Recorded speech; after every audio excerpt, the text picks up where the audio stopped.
বাংলার আনাচে কানাচে বা গ্রাম বন্দর যত জায়গা আছে সবাই চাইতেছে ডক্টর ইউনূস সাহেব 5 বছর ক্ষমতায় থাকার জন্যে। কারণ যেই দেশটা একবার চুরমার হয়ে গেছে, এই বাংলাদেশটা ঠিক করতে গেলে 5 বছর সময় অবশ্যই লাগবে। আপনারা যদি ক্ষমতাও আসেন, সাপোজ এখন যদি নির্বাচন দেয়, আপনারা ক্ষমতা আসলেও 5 বছরের নিচে আপনারা দেশটা ঠিক করতে পারবেন না। তাই আমি বলি, পাগল হয়েন না, পাগল হইয়া দেশটার মধ্যে আগুন লাগায়েন না। কারণ এখন যদি অনলাইন প্ল্যাটফর্মেও ভোট দেয়, বুড়াবুড়ি হয়, আপনারা এক পাশে বা জাতীয় পার্টি এক পাশে, জামাত এক পাশে, একমাত্র সবাই আনাচে কানাচে যত লোক আছে সবাই ভোট দিবে ডক্টর ইউনূস 5 বছর থাকার জন্য। তো কি কাম আছে, এত লড়াছড়া করেন না, লড়াছড়া করে লাভ নাই, ঠিক আছে? তাই আপনার ধৈর্য সহকারে থাকেন।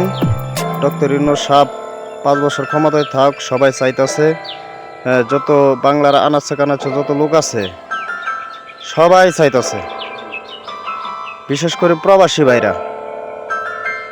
ভাইরা যে আলটিমেটাম দিছে, যে রেমিটেন্সের টাকায় বাংলাদেশ চলে, তারাই যেহেতু আলটিমেটাম দিয়ে দিছে যে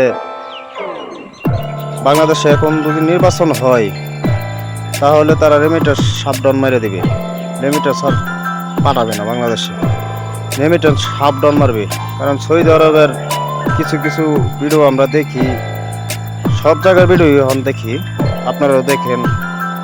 প্রবাসীরাই চাইতেছে এখন ইউনূস সরকার 5 বছর দেশে থাকুক, ক্ষমতায় থাকুক, নির্বাচনে এখন কোনো প্রয়োজন নাই।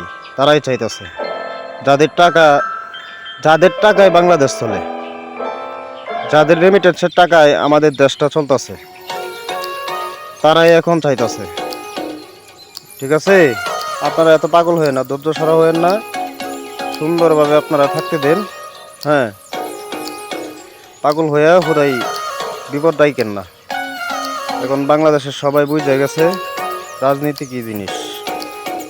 কারণ রাজনীতি চায় না মানুষ, হিংসা প্রতিহিংসা চায় না। তো তারেক রহমানের কথাটাই মাইনা চলেন।